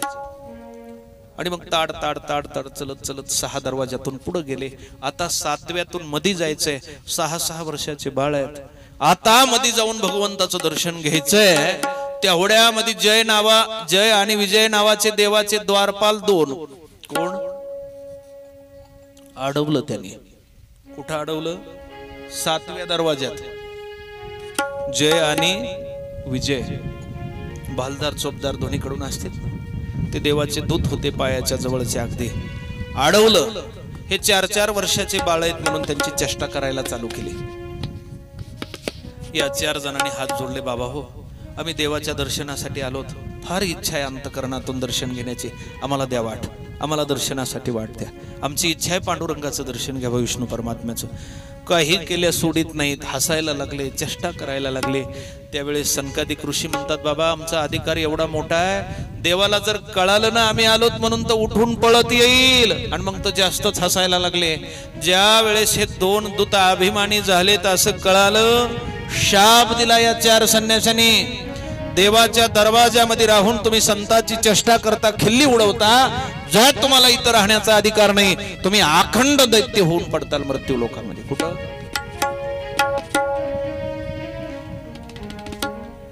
आणि मग अधिकार समजल्यानंतर पाय धरले. महाराज क्षमा करा, आम्ही ओळखलं नाही तुम्हाला, क्षमा करा आम्हाला. काहीतरी उशाप द्या. आणि काहीतरी उशाप द्या म्हटल्यानंतर उशाप दिला. अखंड दैत्य व्हाल म्हणून शाप दिला होता. पण त्याचं 3 जन्मावर भागवलं महाराज. किती जन्मावर? म्हणले 3 जन्म दैत्याचे घ्या आणि पुन्हा परत इथं या. मग त्यांनी त्या 2 जय विजयाने या इकडं, आता तुम्हाला ऐकलं असेल, कश्यप मुनींनी शाप दिलता, तुला 2 राक्षस होतील आणि यांना शाप दिला होता, तुम्ही 2 दैत्य व्हाल. मग यांनी तिथं प्रवेश केला. कुठं? दितीच्या गर्भात. कुठं? त्या गर्भात या जय विजयानं प्रवेश केला. म्हणून यांचा पहिला जन्म हिरण्यकशिपू, दुसरा रावण कुंभकर्ण आणि तिसरा शिशुपाल आणि वक्रदंत. 3 जन्म दैत्याचे घेतले आणि पुन्हा परत वैकुंठ लोकाची प्राप्ती झाली. ब्रह्मदेव सांगतात, बाबा जय विजय यांनी तिच्या गर्भामध्ये प्रवेश केलाय म्हणून या गर्भाचं तेज आहे.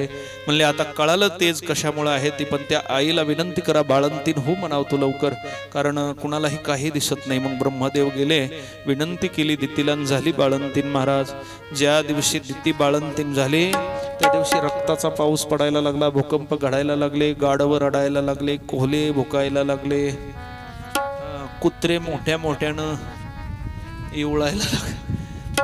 कारण भीतीच तेवढी. गाराचा पाऊस पडायला लागला. देव जन्माला आला की सगळ्याला आनंद होतो. राक्षस जन्माला आल्यानंतर कशाचा आनंद आहे? काही माणसं लेकर बी जन्माला आले की घराच्या कुणाच्या तरी काळावरच महाराज मुळावरच येतात. त्याला मूळ शांती पहिली असते. मूळ शांती आईच्या मुळावर येतील, बापाच्या मुळावर येतील, काहीतरी मूळ शांती. मग असे हे जन्माला आले, सगळ्या परमार्थाच्या मुळावर आले. कशाच्या? मोडी येले यज्ञ, राहिले कीर्तन, पळाले ब्राह्मण दैत्याभेने. सगळीकडे पाप झालं. मोडी येले यज्ञ बंद झाले, कीर्तन बंद पडलं, देवालय राहिले नाहीत. हे 2 राक्षस जन्माला आले. कल्पना करा. आणि राक्षस जन्माला आल्यानंतर अगदी वाईट कर्म घडायला चालू केलं. हे जन्माला आल्यानंतर लहानपणापासूनच एवढी शक्ती यांच्या अंगात होती. महाराज जंगलामध्ये जर गेले तर हत्तीला सोंडाला धरावं, गरगर गर्ग फिरवून आपटावं. कोणाला? एवढी ताकदवान होते. त्याच्यातला मोठा जो दैत्य होता हिरण्यक्ष, त्याचं नाव होतं. त्यानं तपश्चर्या केली, भगवंताला प्रसन्न करून घेतलं. भगवंत प्रसन्न झाले आणि सगळ्या जगामध्ये जास्त सामर्थ्य त्यानं स्वतःकडे मागून घेतलं. म्हणजे जास्त ताकद मागितली. त्याच्या समोर कुणी उभा राहू शकत नव्हतं. असा हिरण्यक्ष नावाचा दैत्य. एक वेळेस त्याला ज्यावेळेस एवढं सामर्थ्य प्राप्त झालं होतं ना त्या हिरण्यक्ष दैत्याला, त्यावेळेस तो हिरण्यक्ष दैत्य हातामध्ये गदा घेतले आणि दिग्विजय करण्यासाठी सगळीकडे निघाला. महाराज पृथ्वीवर जातोय, कोणी माझ्याबरोबर युद्ध करतंय का? कोणच नाही युद्ध करायला. स्वर्गामध्ये गेला, तिथलेही देव सगळे लपून बसले. मग मृत्यू लोकामध्ये आल्यानंतर स्वर्गामधून समुद्रामध्ये प्रवेश केला. तिथं जलदेवतेचा राजा, त्याचं नाव वरुण. काय नाव आहे? वरुण. त्याला आपण पानदेव म्हणतो. कोणता देव? हा, त्याचं नाव आहे वरुण. जलदेवतेचा राजा आहे. वेगळे वेगळे राजे आहेत महाराज. स्वर्गातल्या देवाच्या राजाचं नाव इंद्र आहे. मृत्यू लोकातल्या माणसाच्या नावाचं राजाचं नाव नरेंद्र आहे. नरेंद्रच आहे ना? हा, मोदी साहेब आणि दुसरे वेगळे वेगळ्या प्रकारचे राजे आहेत. वेगळे, वरचा देवेंद्र आहे आणि खालचा नरेंद्र आहे. 33 कोटी देवाचा राजा देवेंद्र आहे आणि आपला राजा नरेंद्र आहे. पण नरेंद्र आता राजकारणाच्या दृष्टीनं वर्णन करू नये, पण खऱ्या अर्थानं धर्माच्या दृष्टीनं आपला जो पंतप्रधान आहेत ना नरेंद्रजी मोदी साहेब, धर्मासाठी चांगल्या प्रकारचं सहकार्य महाराज त्यांचं आहे का नाही? चांगल्या प्रकारचं सहकार्य. असा राजा या जगाला लाभणं म्हणजे खऱ्या अर्थानं आपल्या पुण्याचं फलित आहे. म्हणून अशी चांगलं असतं. राजा चांगला आहे कारण इतक्या वर्षानं राहिलेलं राम मंदिराचं कार्य त्या राजाच्या काळामध्ये पार पडलं. आणखी मथुरेचं कार्य पार पडणार आहे आणि विशेष आपल्या पंढरपूरच्या पांडुरंगासाठी सुद्धा कॅरिडॉरची महाराज मान्यता मिळाली. मला वाटतं 400 कोटी रुपये पंढरपूरला टाकले. पंढरपूर सुद्धा अयोध्येसारखं बनणार आहे. म्हणून अशा राजाला अगदी जास्तीचं आयुष्य मिळावं अशी मी आजच्या भागवताच्या कथेच्या द्वारे शुभेच्छा देतो. कल्पना करा. मग कुठं आलं की वरी गेला स्वर्गात. जलदेवतेचा राजा, त्याचं नाव काय? वरुण. त्याच्याबरोबर युद्ध करण्यासाठी. आता ज्या पाण्यातला राजा एवढा काही सामर्थ्यवान असतो थोडाच. त्यानं पाण्यातला राजा वरुण त्याचं नाव, त्या वरुण नावाच्या राजाच्या पुढे आला आणि हाक मारली, माझ्याबरोबर युद्ध कर. हिरण्यक्ष नावाचा दैत्य तो बाहेर आला. त्यानं हात जोडले, म्हणलं बाबा माझी काही तुझ्या बरोबर ताकद नाही. तुला जर युद्ध करायचं असेल तर विष्णूनं वराह अवतार घेतलाय, वरी पाण्यामध्ये पृथ्वी बाहेर काढण्यासाठी आला, त्याच्याबरोबर कर युद्ध. माझ्यात काही सामर्थ्य नाही. मग ते मला खरं आलाय का? आणि नसला विष्णू तर तू एक काम कर, डुकराचं रूप घेतलेलं आहे, त्याला विष्णू म्हणून हाक मार. त्यानं जर परत पाहिलं तर समज हा देव आहे. आणि हे महाराज वर आलं, बघितलं तर खरंच डुकर पाण्यामध्ये दिसलं, देवानं रूप घेतलेलं. आणि ते वराह अवताराचं देवाचं रूप. यानं हाक मारली, ए विष्णू. राक्षसानं हातामध्ये गदा घेतली. देवाला वाटलं आता इतकं रूप बदललं तरी कोण ओळखीणारा आला वा मला. पाठीमागं बघितलं तर राक्षस आहे, हातामध्ये गदा घेतलेली. पळत आला, अगोदर माझ्या बरोबर युद्ध करून पुन्हा जा. हातामध्ये गदा घेतली, महाराजांनी मारली. पण डुकराचं तुम्हाला माहित आहे, गदानं कुठं दगडानं मारून काय त्याचं शरीर फार विचित्र असतं. डुकराचं शरीर एवढं तंदुरुस्त आहे. आताचे डुकर तरी थोडं खायला नाही म्हणून जरा बिघडलेत थोडे.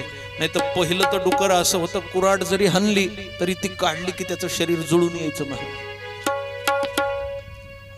इतकं सामर्थ्यवान, फार विचित्र असतं डुकराचं. आणि हे तर देव होता. गदा मारली तशी टिपकली, पाण्यामध्ये पडली महाराज गदा. दुसरी गदा हातामध्ये घेतली, ती मारली, टिपकली. देवानं विचार केला, म्हणले माझ्या दाढेवर पृथ्वी याच्या बरोबर भांडण करीत बसू तर इतकी सापडलेली पृथ्वी पुन्हा पाण्यात पडेल. हे लक्षात घ्या.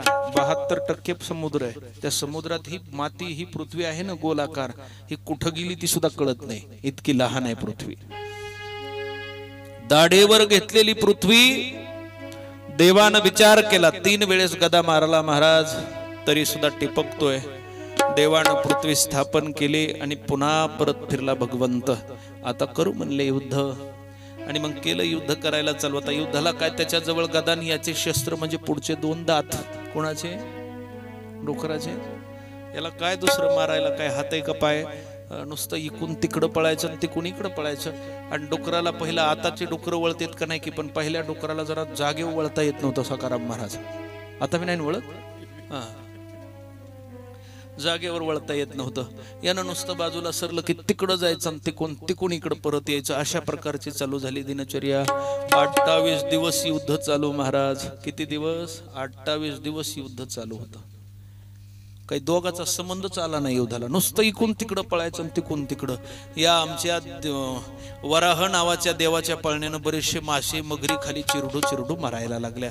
वरुण राजानं विनंती केली, म्हणले देवा किती दिवस सोंग झालं हे. 28 दिवस एक दैत्य मारायला म्हणल्यावर कसं काय जमायचं? आजची आज तुम्ही त्याला मारा. नाहीतर हा दैत्य पुन्हा कधीच मरू शकणार नाही. मग ठरवलं मारायचं, आणि मारत असताना एक काम करा, त्याच्या मधोमध मोडलं तरच त्याचा जीव जाईल.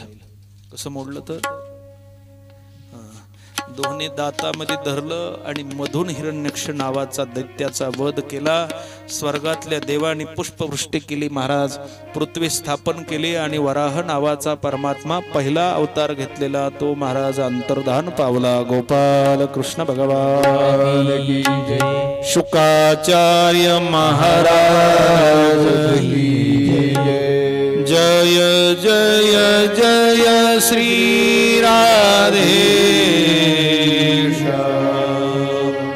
गोविंद.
गोपाल कृष्ण भगवान की जय। पृथ्वी स्थापन झाली आणि पृथ्वी स्थापन झाल्यानंतर सृष्टीची उत्पत्ती करायला चालू केली महाराज। मग वेगळ्या वेगळ्या प्रकारची सृष्टी उत्पन्न केली. पितृगणाची सृष्टी केली, मरुदगणाची सृष्टी केली, गंधर्व लोक तयार केले, देव तयार केले, दानवाची सृष्टी उत्पन्न केली. अशी किती प्रकारची सृष्टी आहे? तर 84 लक्ष योनीत. किती? 84 लाख जीव आहेत महाराज या सृष्टीमध्ये राहण्यासाठी. मग हे वृक्षाच्या वेगळ्या वेगळ्या जातीत, पशुच्या वेगळ्या वेगळ्या जातीत, प्राण्याच्या वेगळ्या वेगळ्या जातीत, कीटकाच्या वेगळ्या वेगळ्या जातीत, मग माकडं असतील, वानर असतील, वाघ, सिंह असतील, अशा वेगळ्या वेगळ्या प्रकारच्या 84 लक्ष योनी. पृथ्वीवर राहणारे 84 लक्ष योनीत. नुसती माणसाची पृथ्वी आहे का? पण माणसाला वाटतं माझीच आहे. जेवढा माणसाचा अधिकार आहे तेवढा पक्षाचा अधिकार आहे. फक्त एवढंच आहे की माणसानं दादागिरीनं 7 बाऱ्यावर नावं लावून घेतलीत, पशु प्राण्याची नाही आहेत का नाही? आता कल्पना करा, पृथ्वी काही आपण निर्माण केलेली नाही, ती वराह परमात्म्यानं समुद्रातून बाहेर काढली. आणि पृथ्वीवर जे पीक येतं ते मेघराजाच्या सहकार्याने येतं. कुणाच्या? मेघ काय आपल्या ताब्यात नाही का? बरं, नुसत्या मेघाच्या सहकार्याने येतं का? त्याला पृथ्वी लागती, वायू लागतो आणि सूर्य लागतो, तेज. पीक नुसत्या पृथ्वीवर पाणी घातल्यानं येत नाही, त्याला तेजाची गरज लागते, सूर्याची. आणि ती तेजानं हळूहळू वाढत असतं. कल्पना करा. मग आपला जेवढा अधिकार आहे तेवढा पशु प्राण्याचा अधिकार आहे, सगळ्याचा अधिकार आहे. पण माणसाला अपेक्षा वाढल्यामुळं कल्पना करा, बाकीचे 84 लाख जीव आहेत पण त्यांचे घरं लहान आहेत महाराज. माणसाला इतकं राहण्यासाठी अपेक्षा वाढतात माणसाच्या. काही माणसाला जर महाराज त्याची अंत्यविधी करायची असलं तर 3.5 हात जागा लागतील. काही 2-2 हजार एकर जमीन आहेत महाराज. किती? इतकी काय करायची त्याला जमीन? 2-2 हजार एकर जमीन असावी का? एक आपल्या देशामध्ये 55,000 एकर जमिनीवाला शेतकरी. किती? आणि हे राजे लोक तर हे लुटारू असतात ना, हे जे राजकारणी लोक, त्यांचे तर आसाम पर्यंत जमिनीत. मग काय करतात काय माहिती? आसामात चहाचे मळे. इतकी सगळी आसक्ती. कल्पना करा, पशु प्राण्याची सगळी सृष्टी उत्पन्न केली. सृष्टी ज्यावेळेस देव दानव गंधर्वाची उत्पन्न केल्यानंतर महाराज सांगतात, पुढं कर्दम मुनीची त्या ठिकाणी कथा आहे. भगवंतानं दुसरा अवतार घेतला कपिल नावानं. कुणाच्या पोटी घेतला तर कपिल मुनी, कर्दम मुनीच्या पोटी भगवंतानं दुसरा अवतार धारण केला. स्वयंभूश्च मनोर्वशः परमसम्मतः कथतां भगवन यत्र मैथुने निधिरे प्रजाः.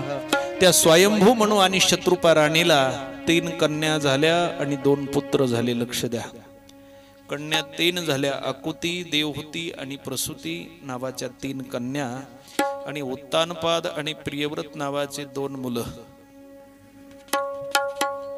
पहिल्या कन्येचं नाव देवहूती होतं. त्या देवहूती नावाच्या कन्येचं वय लग्नायोग्य झालं आणि मग लग्नाचा विचार पडला. लग्नाचा विचार पडल्यानंतर आता लग्नाचं वय झालंय, लग्न करायचंय. पण आताच सृष्टी, कालच पृथ्वी पाण्यातून बाहेर काढली होती. माणसं आहेत का पृथ्वीवर? माणसंच नाही.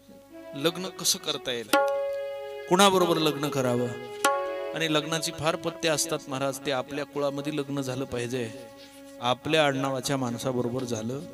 हे पथ्य असतात, हे धर्माचार आहे, हे लौकिकाचार आहे. भावकीतल्या भावकीत लग्न जमत नाही. पुन्हा तर वेगळी पद्धत आहे. वाडे भाऊ असले तर जमत नाही. जमतं का? वाडे भाऊ सुद्धा नसायला पाहिजे.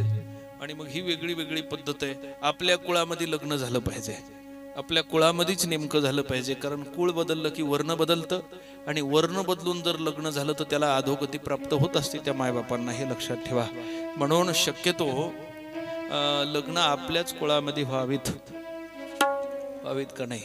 पण काही मायबापांचं इतकं दुर्दैव आहे ते काही सहज योग घडून येत नाही कुणीकडे. आता तर फारच बिकटच परिस्थिती झाली महाराज, बिकट परिस्थिती झाली.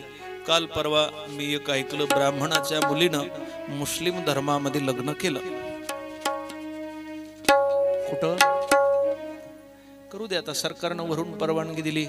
दोघांची इच्छा असल्यावर काही अडचण नाही, असू द्या. पण कसं जमायचं महाराज? ब्राह्मण हे सात्विक कुळामध्ये जन्माला येणारे आणि ते येवण म्हटलं की विचारायची सोयीच नाही महाराज. आंघोळच 8 दिवसाला म्हणल्यावर दुसरं काय? कधी? शुक्रवारी. कुणाच्या धर्माचा द्वेष नाही, पण इतकी अशुद्धता असेल ना, तर मला म्हणायचंय त्या दोघांचं लग्न होय ना का, पण हे कडीला जावा. कुठं? कडीला व्यवस्थित जायला पाहिजे, कारण वर्ण बदलले तर टिकत नाही. आपल्या कुळाचे संस्कार एक असतात आणि माणसाला कितीही वरच्यावरी वाटलं ना तरी अंतकरणातले जे गुण आहेत ते कधी झाकून राहत नाहीत. कल्पना करा, आता मुलीचं लग्न करायचं, देव होती लग्नायोग्य झाली, मग लग्न करण्यासाठी वर पाहिजे आहे. इकडं हिमालयाच्या कुशीमध्ये महाराज कर्दम नावाचे मुनी तपश्चर्याला बसलेले होते. एवढी भयंकर तपश्चर्या केली, एवढी भयंकर तपश्चर्या. आता महाराज वर्णन करतात, प्रजा सृजेति भगवान कर्दमो ब्रह्मणोदितः सरस्वत्यां तपस्ते पे सहस्राणाम समाम दशा.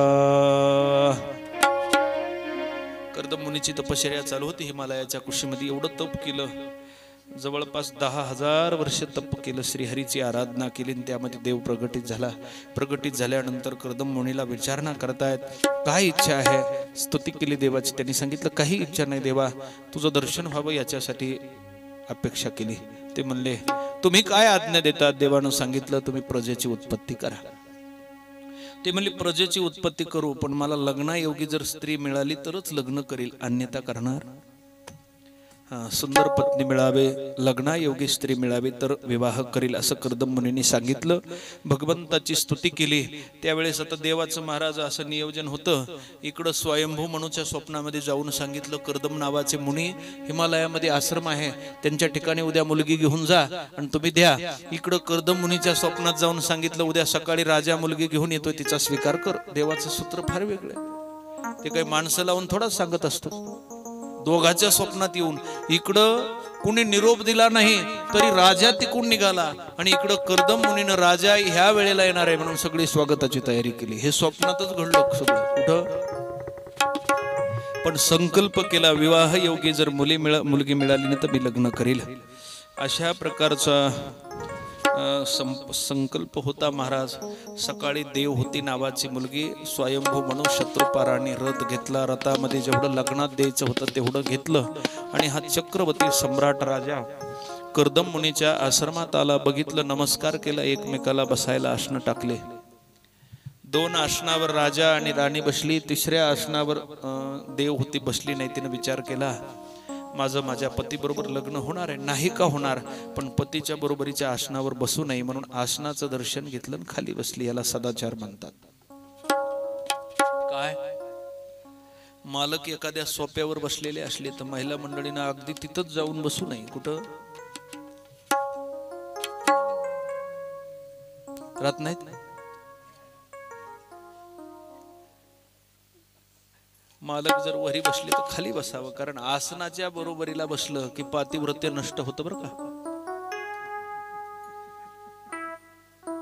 बरेचसे पत्ते तुम्हाला भागवतात मी सांगणार आहे. जेवण करीत असताना सुद्धा जेवण संपल्यावर करायचं. कधी? भलं भलं ते 2च्या पुढं का जेवणारा असणारा बिचारा आता झुलत झुलत जर आला तर 2च्या पुढंच जेवत असेल.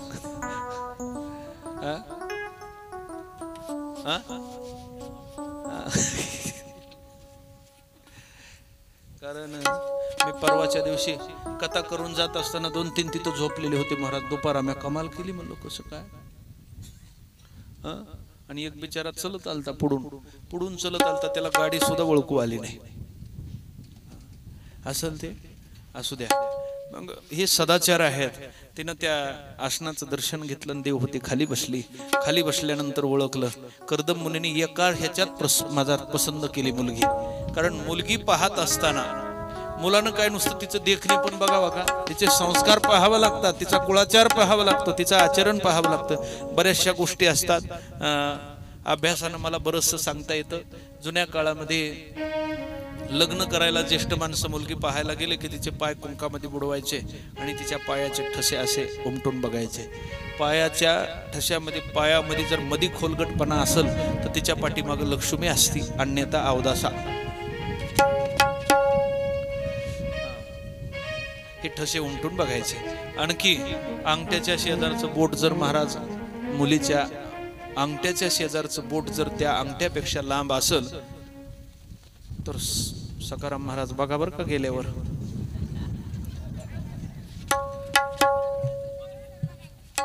नाही, पण उगा आता लक्षात यायला अंगठ्याच्या शेजारचं बोट जर अंगठ्यापेक्षा लांब असेल तर मालकावर अगदी सत्ता असते. ऐकू येत आहे ना? येतंय का?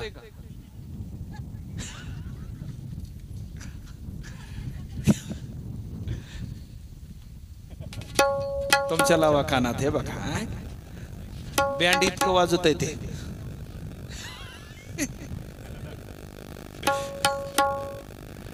आणि असे सूत्र आहेत, असू द्या. आता तुमचे सगळे उरकून गेलेत म्हणून काही अडचण नाही. ज्याचे राहिले त्याला सांगा, कारण आता असलं जर बघितलं तर ब्रह्मचारीच राहील मला वाटतंय. लग्नच व्हायचं नाही, काय विचारायचं नाही. आणि मग असे लक्षणं पाहिजेत, तसे लक्षणं बघितले. काही संस्कार असतात, बघितलं आसनावरून खाली बसले की लक्षात आलं पसंत केली मुलगी. पण एका अटीवर लग्न झालं, मला ज्या वेळेस मुलगा होईल ना त्यावेळेस मी संसाराचा त्याग करेल. मुलगा झाला की मग शतरूपाराणी म्हणायला लागले.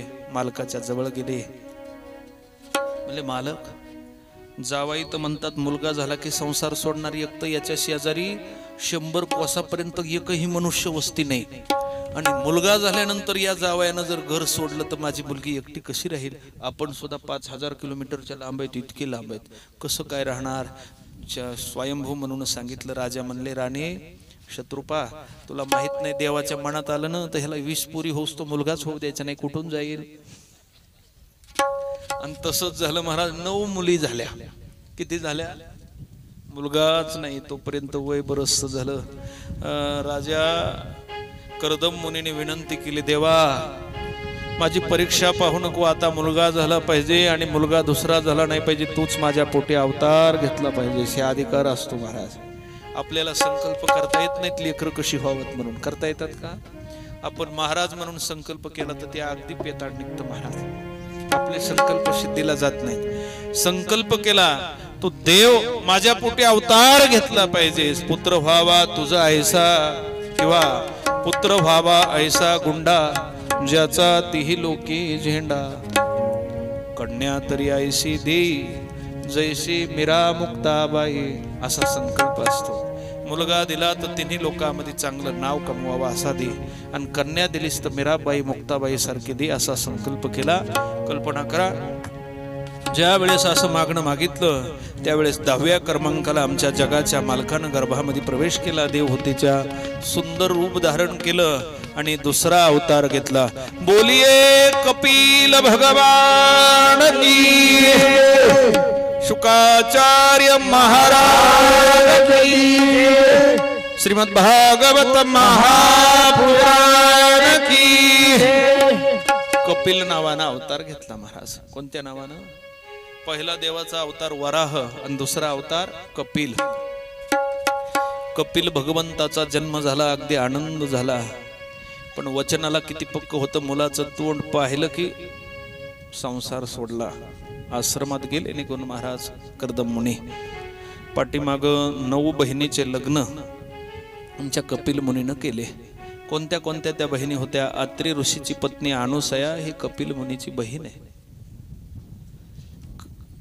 कला, श्रद्धा जी रावणाची आजी होती ना, ती सुद्धा कपिल मुनीची बहीण. इतक्या वंशाचा विस्तार झाला, इतका मोठा महाराज. अशा 9 प्रकारच्या कन्या, मरीची अंगिरी ऋषीला दिलेल्या पत्न्या सगळ्या कपिल मुनीच्या बहिणी होत्या. सगळ्याचं लग्न केलं. आईनं विनंती केली, बाळ कपिला तुमचा विवाह. त्यांनी सांगितलं, हा अवतार माझा ब्रह्मचारी आहे, मला लग्न करायचं नाही. मग आईला आत्मतत्वाचा उपदेश केला आणि ईशान्य दिशाला कपिल मुनी निघून गेले. अशा प्रकारे कपिल अवताराची कथा याच ठिकाणी थांबत आहे. आणि कपिल अवताराचीच नाही, आता भागवताचीच कथा याच ठिकाणी थांबत आहे, कारण पुढची कथा फार मोठी आहे, तिला 1 तास लागतो. नाही, अर्ध्या तास, अर्धी सोडता येत नसते. त्याच्यामुळं आता ही कथा याच ठिकाणी स्टॉप होत आहे. आमच्या केदार महाराजांची इच्छा आहे 4 वाजेपर्यंत ऐकण्याची, पण आता उद्याच्याला थोडी लवकर करू, कारण कथा अर्ध्यात सोडता येत नाही आणि तिला 1 तास लागतो. आता कथेला गोपाल कृष्ण भगवान 2 तास झाले आपले. चला आरतीला. बरं तुम्ही सांगा.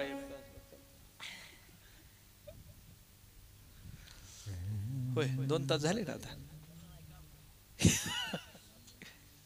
हा, जास्त वेळ नको. कोण भक्तीने नाना परीने गाये रे जा हरी चरिता. आरती करू तुझ भगवंता, जय श्री भागवता.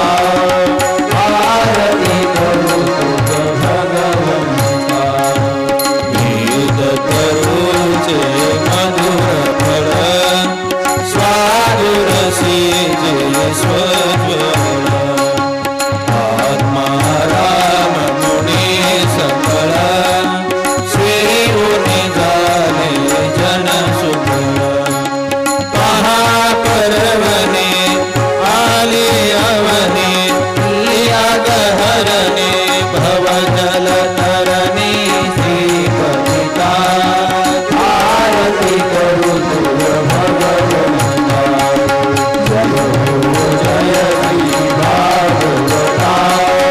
आरती करू तुझ भगवंता, इथे व्यासांची वाणी सार्थक हरि गुण गावोनी.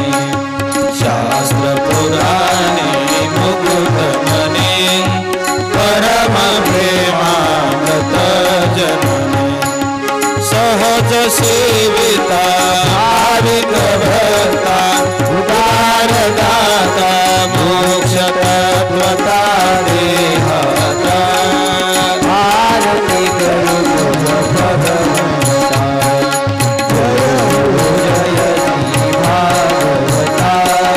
आरती करू तुझ भगवंता, प्रमोद जनो मानस तीर्थ. द्वादश शोकाने युक्त, निर्मल भक्ति जले भरिता. विहरे हरे हम सचित, लोक सुख मळे संत द्विज कुळे. सेवुनी रमले भान हर परे रस पिता. आरती करू तुझ भगवंता, जय श्री भागवता. आरती करू तुझ भगवंता, अपार महिमा ग्रंथाचा.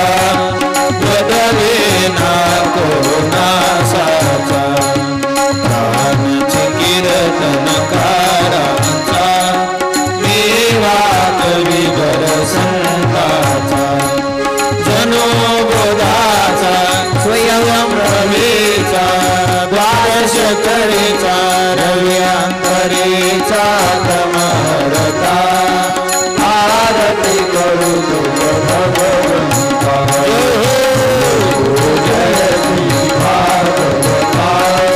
आरती करू तुझ भगवंता, ग्रंथ नव्हे हा श्रीकृष्ण. गिरी वेदी मन पूर्ण, अनन्य होता या शरण. खचित पडे जन्म मरण, पिता पदाते हृदयी शाते. रात हि वदते कृष्ण पदे ठेवो माता. आरती करू तुझ भगवंता,